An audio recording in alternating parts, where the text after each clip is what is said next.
name is Jen. I am the Unorthodox Healer. This is a tarot card reading for Aries.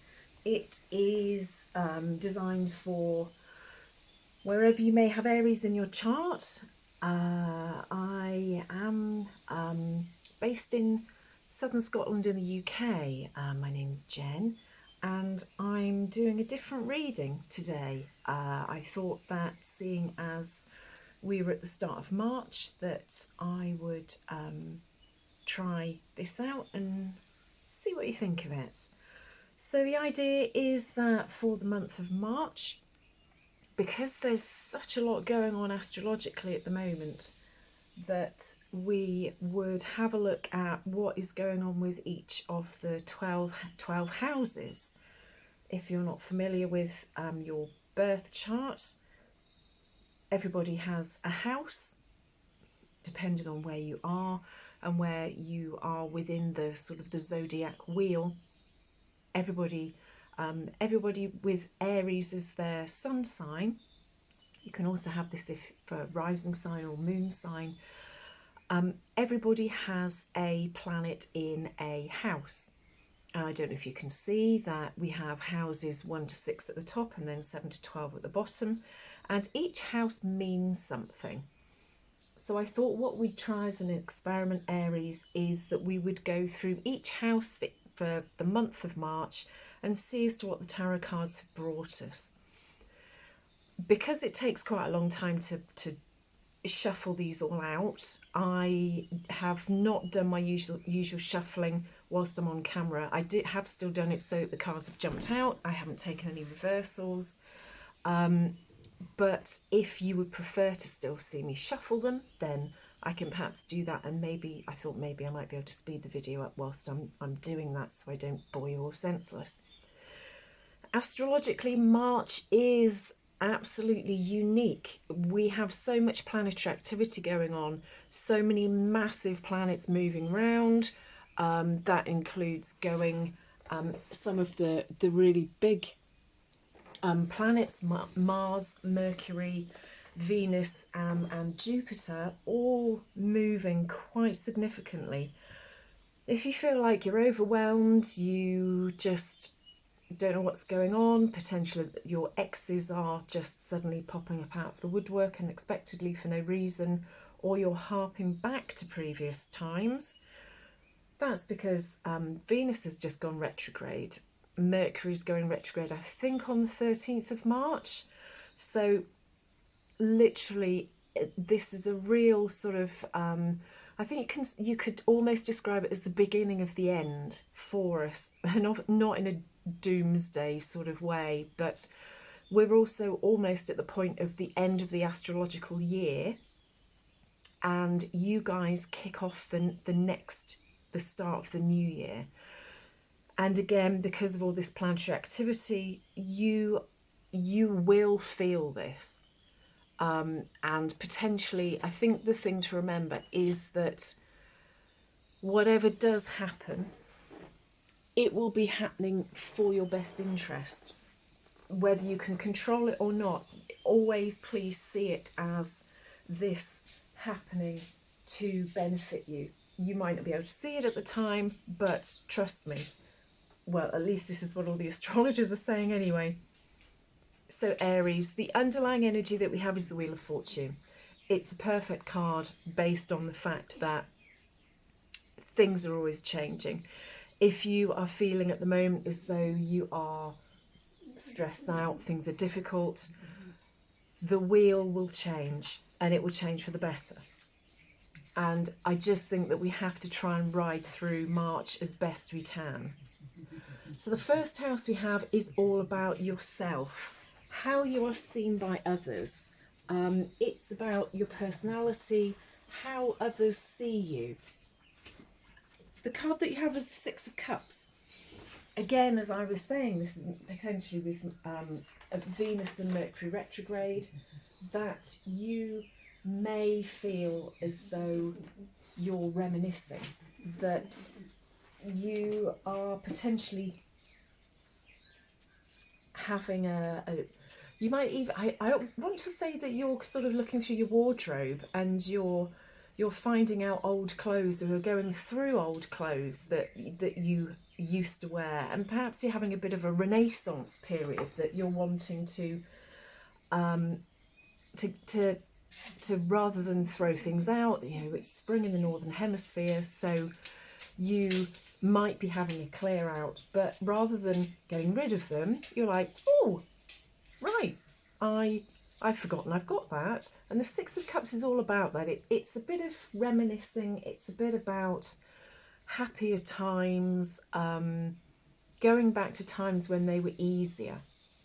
So this might be, you might be revisiting hobbies that you had, or even that people might be coming into your life who used to see you in a different way. Perhaps your life has changed now, and it's somebody from, you know, a previous existence, if you like, an old job, something like that, that's coming back into your life. The second house, we have the Two of Pentacles, and the second house is about money, your self-esteem, your values, the things that you have materially. And with the Two of Pentacles, this is showing that you have choices to make. I feel as though she's here, she's juggling, she's stood up in this tiny boat, the sea's choppy.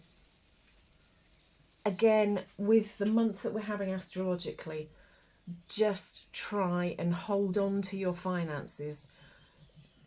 Things might feel choppy. You might have perhaps been tempted to overexert yourself financially. Don't do it. Try and be as frugal as you can. You might have your head turned and think, oh, I might just fancy that. Please don't do it. Wait until the end of March if you're going to do anything. I think it's the 6th or the 13th of April when planets move out of being retrograde. They always say don't really make any big decisions during a time when major planets are in retrograde. So just try and hang in there. The third house we have is about how you communicate. It's about everyday interactions, how you connect with your family and friends. You have here the Two of Cups. Mercury goes retrograde on the 15th. It's either the 13th or the 15th of March. I would recommend that if you have discussions that you need to make, and there'll be ones that they could be about relationships. Relationships are down here. And we've got the Death card for your 7th house, which is serious relationships. But if you have any communication and any discussions that you need to have with loved ones, this can be friends, family, it doesn't have to be a significant other, that you do it before Mercury goes retrograde on the 13th of March. But this says that your communication will be good, that you will absolutely be in a situation where you will be communicating clearly, or others will be communicating with you.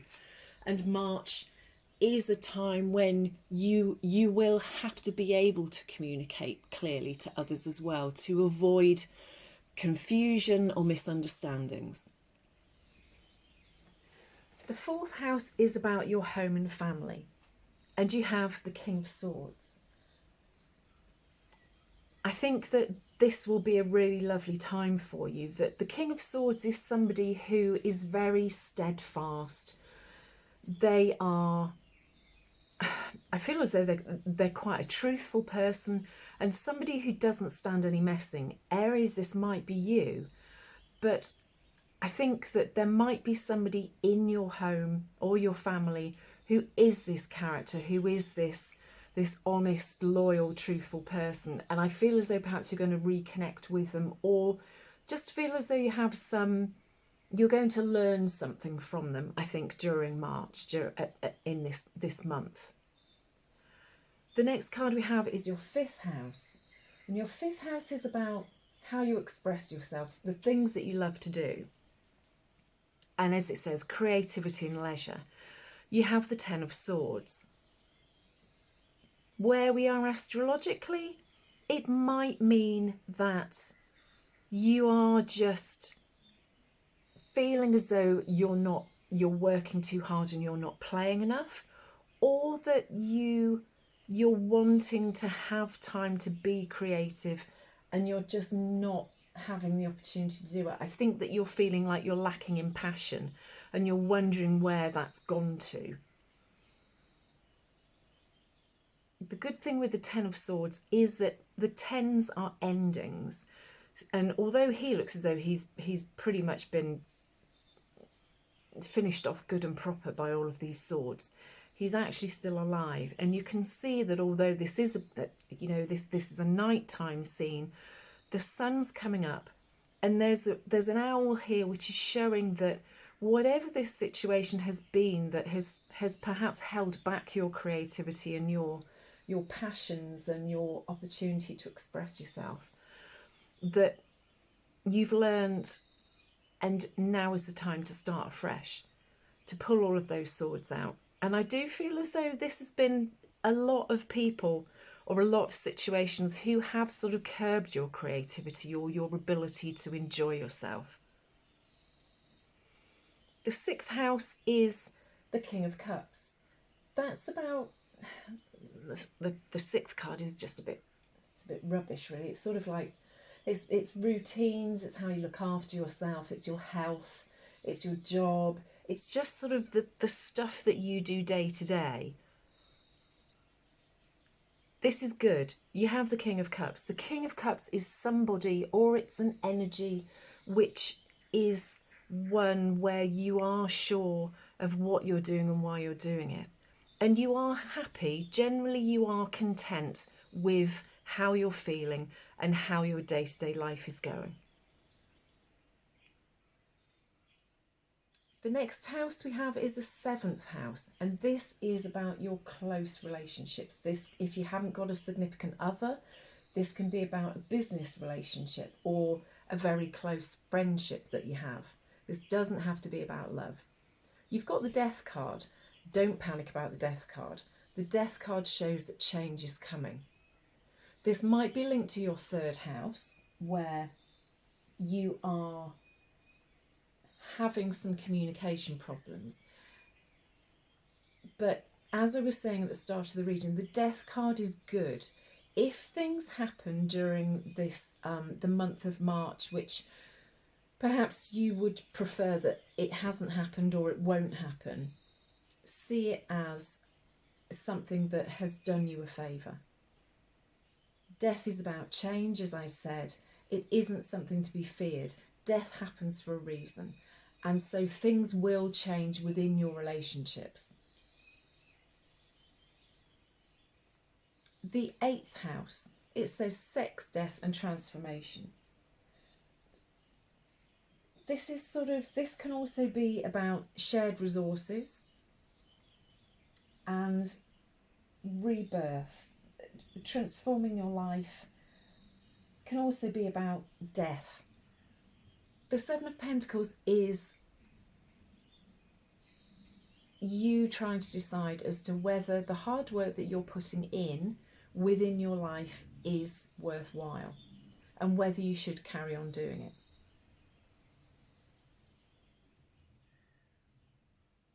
Perhaps you're considering a joint venture with somebody.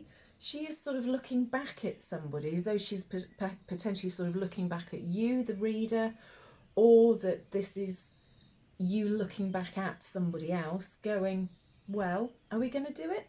Is this the end?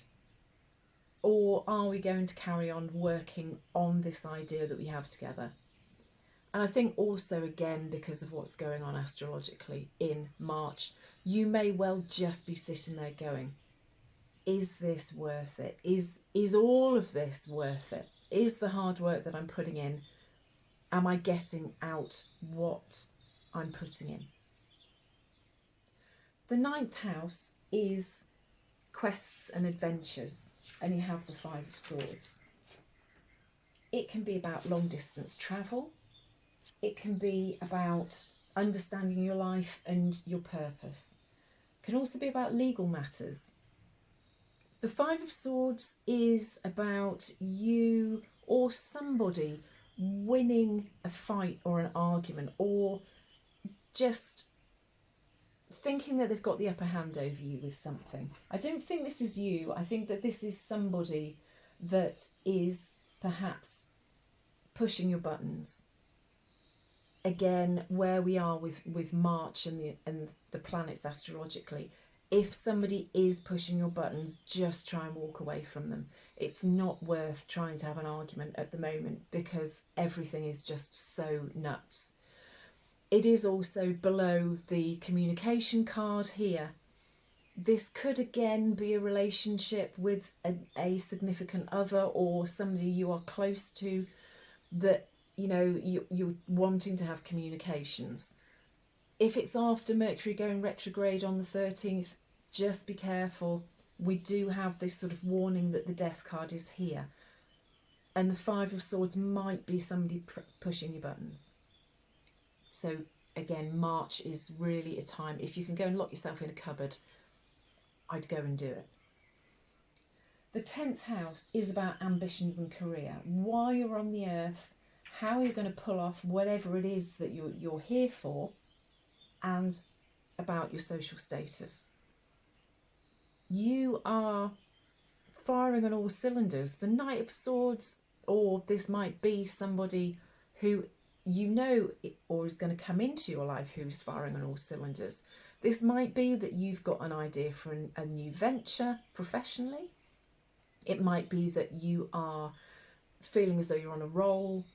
The way that the planets are, career-wise, March can be a really good month to completely have a turnaround with what you're doing career-wise. But you are on the up. From a social status point of view, the Knight of Swords doesn't mess around. You can see that he's just about to jump into this sort of studded tree stumps, it almost looks like. You know, he's going into battle. He is looking where he's going.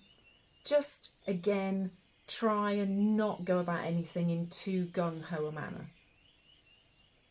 The 11th house is about your friends, the social circles you move in, your commitment to your friends, and what your dreams and ideas are. I feel as though you're doing a bit of daydreaming here. This might, I always think that this Queen of Pentacles looks very much similar to the lady in the Seven of Pentacles and also the one in the Two of Cups. Here she's having a great time. Seven of Pentacles is showing life's a bit tougher these days. I'm putting in lots of hard work. And she's also got her back to the Death card as well, as though you're moving out of a time when perhaps this, because the 8th house is about death and we have the Death card in the 7th house, maybe you are moving out of a relationship that hasn't been serving you and it has been pushing your buttons. But the 11th house shows that you are going to be back to where you were. You will be daydreaming about an idea that you have, something that you want. Again, if we're going back to the finances thing, just try and hold off making any big investments. But you are, as the Queen of Pentacles, very, very keen and very loved and popular, I think, this month with your friends and the community. Perhaps as much as to what you have to offer them rather than what they have to offer you. The last house we have, Aries, is the 12th house, and that's about your subconscious. It's your spiritual side, it's your inner private sort of hidden you, your fears and your secrets. The Three of Cups is a beautiful card. This might be backed up with what's going on in your 11th house with your friends, and that you are feeling as though you are needed and appreciated by people. Maybe during March you are feeling a little bit, if this is a relationship issue which is going on here, maybe you should be going out and socialising and enjoying your friends, because that's what the Three of Cups is all about. It's about enjoying life. Put your fears to one side, go out and just enjoy yourself. Life is short, and if you're having relationship issues, go and seek out your friends. I think that whether you feel as though they are benefiting from you more than you're benefiting from them, I say just still go and enjoy yourself, because once you get out there, you will have, I think you'll go, why haven't I done this sooner? It all does link back to the Wheel of Fortune, because there's so much change happening. March is a difficult month, Aries. Just try and take it steady. Don't do anything massive. If other people make massive decisions which you are involved in or that you are at the mercy of, try and remember that the wheel always changes. If you're in a bad position at the moment, it will go to a good one. Equally, if you're in a good one, just be careful. But take care, Aries. Try and enjoy March. Otherwise, go and lock yourself in a cupboard with some gin and some, I don't know, a good book. And I'll see you on the other side. I will be doing some more interim readings and my usual ones, which is just when the cards jump out and we see as to what the universe has to say to us. If this has resonated, I'd love it if you'd leave a comment. If you've found it useful by doing it through this way of houses, which gives you quite a detailed picture as to how the month is going to be based on your houses, I'd love that if you would leave me a comment as well, and I might try it for some other star signs as well. So Aries, thank you so much. Hopefully you've got to the end of the reading. Take care, enjoy March, and I'll speak to you soon. Bye.